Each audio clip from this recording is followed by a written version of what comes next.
മലപ്പുറത്തെ തിരൂരങ്ങാടിയിൽ വാഹനം തടഞ്ഞു നിർത്തി 2 കോടി രൂപ കവർന്ന സംഭവത്തിൽ പ്രതികൾ പോലീസിന്റെ പിടിയിലായി. 4 പേരെയാണ് താനൂർ പോലീസ് കസ്റ്റഡിയിലെടുത്തിരിക്കുന്നത്. അരുൺ അമർനാഥ് ചേരുന്നുണ്ട്. അരുൺ, വലിയ ദുരൂഹമായ സംഭവമായിരുന്നു.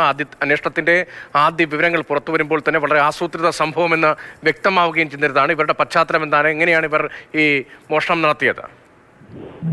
രതീഷ്, കഴിഞ്ഞ 14-ാം തീയതി രാത്രിയാണ് തിരൂരങ്ങാടി തെയ്യാലിങ്ങലിൽ വെച്ച് ഹനീഫ് എന്ന തെന്നല സ്വദേശിയുടെ കാർ തടഞ്ഞു നിർത്തി അക്രമി സംഘം മുഖംമൂടി ധരിച്ചെത്തിയ സംഘം വടിവാളും ഹോക്കി സ്റ്റിക്കുമായി ഭീഷണിപ്പെടുത്തി പണവുമായി കടന്നു കളഞ്ഞത്.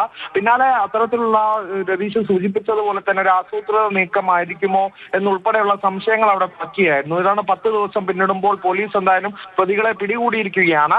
4 അംഗ സംഘത്തെയാണ് പോലീസ് പിടികൂടിയിരിക്കുന്നത്. കൂടുതൽ വിശദാംശങ്ങൾ ഇവർക്ക് ഈ മോഷണത്തിലേക്ക് നയിച്ചതിന് പിന്നിൽ ഉള്ള കാര്യങ്ങളെല്ലാം തന്നെ പോലീസ് വ്യക്തമാക്കുമെന്നുള്ളതാണ് അറിയിച്ചിട്ടുള്ളത്. അത് ജില്ലാ പോലീസ് മേധാവി SP തന്നെ മാധ്യമങ്ങളെ കാണുന്നുമുണ്ട്.